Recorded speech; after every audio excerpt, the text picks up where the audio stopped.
After years of speculation, Declan Rice has finally left West Ham to join Arsenal. He cemented his legacy at the club by helping his boyhood team lift the Europa Conference League against Fiorentina in early June, but it now seems inevitable that victorious night in Prague will prove to be his final ever appearance for the Irons. He had just 1 year left on his contract signed back in 2018 and now looks to move on to the club.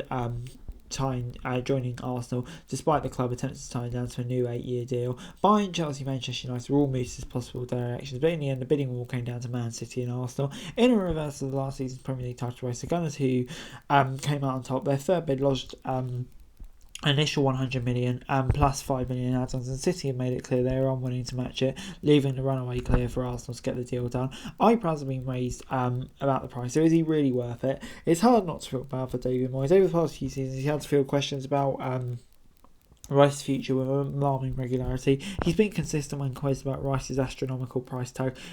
It's 100 million plus or nothing for the Hammers. Most recently, when asked if the midfielder was that much, he replied, yeah.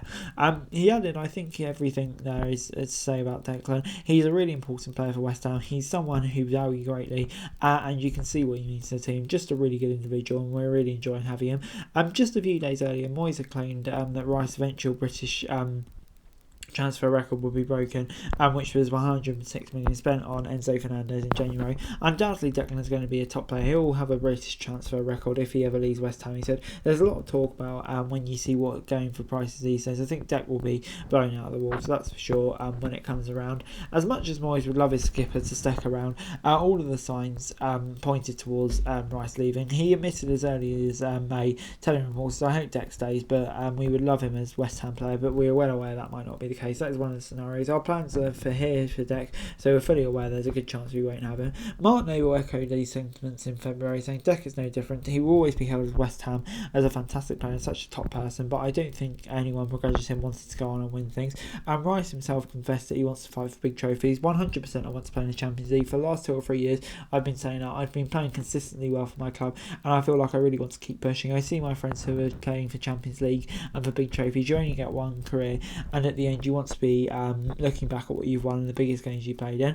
Of course, Rice is not universally appreciated for his talents. News that West Ham would be holding out for 120 million this summer was greeted with widespread amusement by fans and pundit. Even managers got in, with Thomas Frank suggesting Ivan Toney would be worth more than Rice this current month. While Argent and Lesnar and Gilberto Silva also questioned the price tag. Normally you see this sort of price for strikers, not central midfielders. It feels quite high, even though there's no doubt in the quality of the player, but it does feel like a very high price. Supporters outside of the West Ham bubble have similar doubts about Rice. This is potentially a product of the role he plays. He's vital to the team, but his performance is not in your face brilliant if you don't know what you're looking for. But what is Rice's role? The catch-all term would be deep line playmaker, probably during his time at the Hammers and for England. He's generally played as a double pivot in a 4-2-3-1 or as the deepest player in midfield 3. His principal responsibility is out position is providing his defenders an extra layer of protection. When his side has the ball, he's the first port of call when building attacks, either his passing or ball carrying abilities. Players in the mould are very hard to find. That's why Arsenal are so eager to sign Rice on a long-term deal. Man City lock had long time to wean themselves off Fernandinho figure, with Rodri struggling to fill the void left by his absence at first. Elsewhere, Liverpool linchpin Fabinho was once described as a lighthouse for Klopp and organised chaos by Pep Lingers. Casemiro, another player of the ilk, has been absolutely transformative for Manchester United this season, and this all that Leeds and Leicester's downfall coincided with the sales of Calvin Phillips and Wilfred Ndini's loss of form, respectively. Defensive midfielders tie their team together. There's an oil in the cogs, and they're bringing some stability. It's little wonder why they're so hard to find. And Rice's ability to progress the ball has improved considerably in recent seasons. And in the early part of his career, when the hype began to leave the station, he was criticised for being too safe in possession. Numbers back this up. During his breakthrough 17-18 season, Rice managed just 2.26 progressive passes per 90 minutes in the Premier League. In every campaign that's followed, his forward passing improved considerably. This reached its peak during the 2021-22 campaign, where Rice averaged a mightily impressive 7.2 progressive passes per 90 minutes. Numbers that have only slightly dipped this campaign. Rice has a range of different passes in his arsenal, from ranking long balls with over a foot to which West Ham's wingers to integrate through balls to the front man. He is a prolific playmaker with a combination of game awareness and supreme technique, making him the perfect creator from the deep. Just as his passing has improved over the years, he's now far more adept at bursting past opposition with the ball at his feet. In that aforementioned maiden Premier League season, Rice registered 1.13 progressive carries, dribbles that gained 10 yards or more per 90. In his most recent, he managed almost exactly twice as many. There's been similar improvements in the amount of take-ons Rice completed, as well as the number of carries into the final third he's managed. The newly found dribbling ability has been a very welcome addition to the game, as it provides an antidote when teams look to shut down his short passing with a targeted pressing system. It's also just brilliant. There are a few more things aesthetically pleasing in football than a high physical centre midfielder jinking past his marker before using his gaping strides to power out the pitch.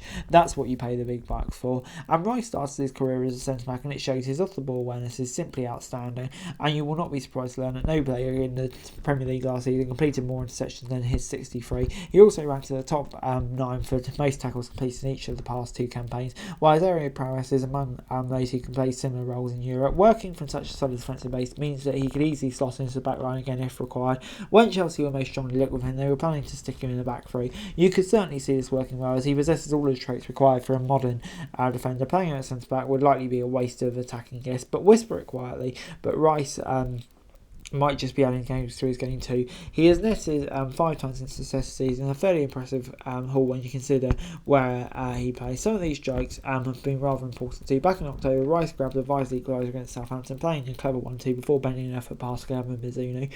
More recently, he kick-started his side's fight back at Leeds, arriving at the opportune time at the back post to side volley Jaron Bowen's cross home. He's also performed internationally level, scoring the opening one for England against Italy. If he continues to increase his goal output, Rice might have to be recategorised as a complete midfielder.